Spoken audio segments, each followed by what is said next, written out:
Hey guys, and welcome back to my channel.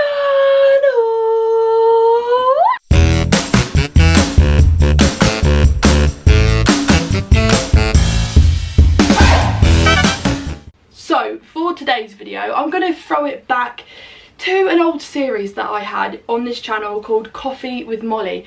Well, I really love doing that type of series, that type of style of video, because it had no structure and I just spoke about things that popped into my head during the video, the time that I started myself to talk. So what I want to do is just film this video. I have no topics in mind. I'm just going to let myself talk to you guys about what's going on in my life and just, you know, catch you up on some of the things that I've been really struggling with at the moment. And a lot of you guys really liked that style of video. It really hit home with a lot of people because it was so open and candid. I didn't have any, like, it was just honest and raw, and I like those style of videos. I don't want to do the videos that are like scripted, the ones that I sit and think about. I want to talk about things that just pop into my mind, that are open, honest, and I just like talking about things that aren't scripted. So I'm inviting you to come have a coffee, have a chat with me. Well, it doesn't have to be coffee, it could be tea, fizzy drinks, whatever, water, literally whatever you want. Come have a drink with me, let's just have a chit chat, let's just chill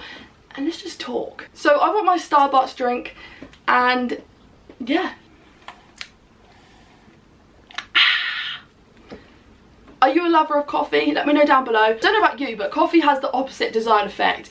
It makes me sleepy and calm rather than like energized and pumped. Yeah, let me know down below if you like coffee, or does it have the opposite effect on you as an ADHDer. So the weather has been really affecting me as an ADHDer and as an autistic ADHDer.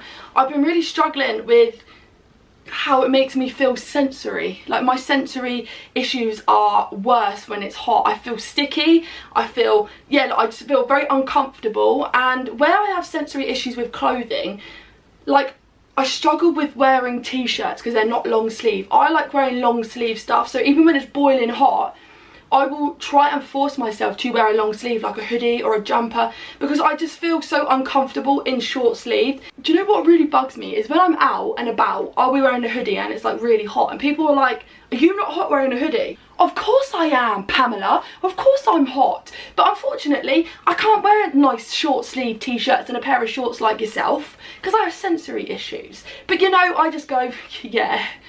And in my head, I'm just thinking like, of course I am. Of course I'm hot. Like, what a silly question. But honestly, the weather really affects my moods, and I find it when it gets hot, like past a certain like degree of heat, I am just one of those people you don't want to be around. Like, I'm moody, I'm agitated, I feel so uncomfortable, like I just can't sleep at night either, so that doesn't help with my moods because I'm just like not sleeping, and then in the day I can't rest or feel comfortable because I'm so hot, I feel sticky, and I can't deal with the heat, I can't. But anyway, I'm really struggling at the moment with sensory issues and the heat. I don't know, are you? If you're in the England, well actually if you're in the England, if you're in the UK, to be fair, anywhere in the world, do you struggle with ADHD, autism and heat and the heat of things? Like, yeah, do your sensory issues just get a little worse than the heat? Let me know down below. So another thing I want to chat to you about is something that happened this week with me. I had a meeting, like a discussion with a life coach. A life coach? I need life coaching. But no, it was to do with my business. So I really struggle with, like most ADHDs, is putting plans into action and organising and making things happen, right? Because I have all these ideas, but I can't seem to put them into an order and make them happen. So I had this life coaching session a few days ago, and it's taken me a few days to process it because in my head I was thinking, to everyone else, the things that this person was saying is so easy. Like, sit down, write your goals down, sit down and write a plan of action, and like sit down and schedule things. I was thinking, do you know who you're talking to? I have ADHD, so like for me, scheduling and stuff like that just doesn't come naturally. Like, it's so bloody hard.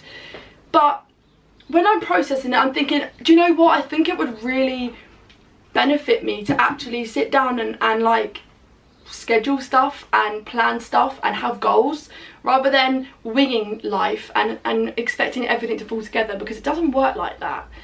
But yeah, so a life coach, I feel like has benefited me, and I think going forward I am gonna like maybe continue with life coaching, because I didn't realise that when you ask family and people that are close to you advice, that they're kind of like kind and caring, and they don't want to hurt your feelings, and it's almost like that's great.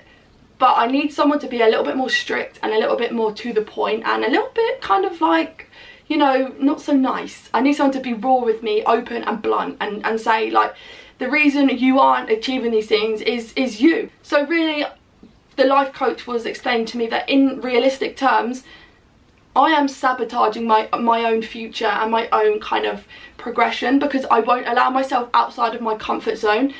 And I feel like as an ADHDer, I feel like maybe you guys can understand, because I feel like we want to stay in our comfort zone because the fear and rejection and the, you know, like the RSD and the fear of messing up and not doing things to the best of our ability and looking silly, it makes us feel very uncomfortable. So I'd rather stick to our own comfort zone, and I feel like that's where I'm failing in life, because I'm not allowing myself to reach my potential or like push myself past my comfort zone in fear of not being good enough. I don't know if that makes sense to anybody else, but I feel like whatever I do in life, in my head there's always this thing that, Molly, you aren't good enough for that. Like, it doesn't matter how proud of myself I am, it doesn't matter how much I know I've progressed in life and achieved in life, I still think that I'm always going to be very self-conscious and very self-critical and feeling that I'm not good enough. I think that's just always going to be a thing.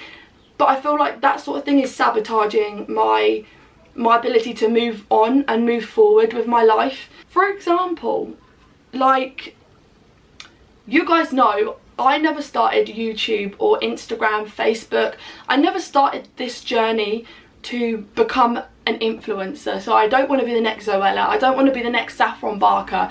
You know, that was never my intention, because in my opinion, I don't want to be like that. I don't want to be in the public eye like that. Like that, to me, that just frightens me. But what I do want is to be able to be that voice that, and that name that people like, oh, you should definitely go watch Molly's ADHD Mayhem. Go watch Molly Brooks-Stridge's video on YouTube. Go follow Molly. I want to be a household name for the right reasons, and because I want to help people. And I feel like I don't want to be an influencer. I want to be someone who can help people. I don't want to influence people. I want to help people, and I feel like there's a huge difference between influencing and helping. And I think that's where I really struggle online, because I get opportunities to be a part of like campaigns, brand campaigns and podcasts with certain people, and I always turn it down in fear that I'm not good enough, or like I'm going to take this opportunity as a brand. But I always feel like, but that's not, I don't want to just take opportunities for the sake of it. Like, I have to make a living, and I know that, but I don't want to be the person who's shoving makeup in your face, because my brand, Molly's ADHD Mayhem, is not about makeup. It's not about beauty. It is about being inclusive and not excluding people. I want to be a diverse community of people. You can have ADHD, you can be autistic, you can be neurotypical and be a part of my community. I don't want a community just based on neurodivergent people. I want to educate neurotypical people to understand and accept neurodivergent people as one, as a normal person, and to accept our differences as not differences, as, you know, not even a positive, because to us they're not positives, they're things that really do affect our life. But neurotypical people could definitely benefit from having us in their workplaces, in their friendship groups, and I want to encourage businesses. And, you know, I just have a huge dream to be someone who influences and advocates, but not influences as in like, oh, look at this makeup, if you this makeup is the best makeup, have my link, buy it on here and you get 20. I don't want to do that. My influencing, in my opinion, I want to be able to influence people to include neurodivergent people into their communities rather than exclude them. Like, I want to influence for the right reasons and not for you to buy a makeup brand. That's not what I want to do. Educate in schools, in businesses, they're the opportunities I want, but at the moment I'm struggling to find those opportunities, because I feel like they come and I turn them down because I fear that I'm not good enough, and it's raging RSD. And I think rejection sensitivity is ruining my life, and I feel like I'm letting it ruin my life, and it is sabotaging my future and my career prospects, because I'm not allowing myself to take the next step out of fear that I'm not good enough. Do you get what I mean? I think I'm explaining it okay. So I'm asking your guys' help and a little bit of, I want your advice actually, because I want to know what style of videos you like. Do you think going live more will help engage our community and discussions and get to know what I can do to help? Do you think having live chats, hosting like live chats and live like collaborations will help raise awareness? Or do you think stick to what I'm doing, just making videos and see how it goes? Like, I think that's the safe option, but I feel like I need to move on, and I just want you guys to help me. I just need a little bit of encouragement, as in, do you think that I am able to do that? Like, do you think that the content I am creating is helping? Do you think it helps you? If it helps you, let me know down below. If not, what can I do to make my YouTube videos more engaging or more helpful? Do you want tips, or do you want me to just be open and honest about my experiences and keep being like really raw and open? Or do you want me to be more kind of like educational, as in do some research and tell you about it, as in like ADHD, what is it, and then read out medical terms and portray it like that? Or do you like what I do, as in I use my own experiences to explain what rejection sensitivity is, for example, and stuff like that? Let me know down below. So thank you so much for watching, and remember to like and subscribe down below, and I will see you next time. I am planning on being so much more proactive and uploading more. Yeah, I want to make this into a successful career for myself. So let me know down below. Remember, topics, your opinions, if what you want, your ideas, let me know down below and I will make it happen. So thank you so much, and I will see you next time. Bye.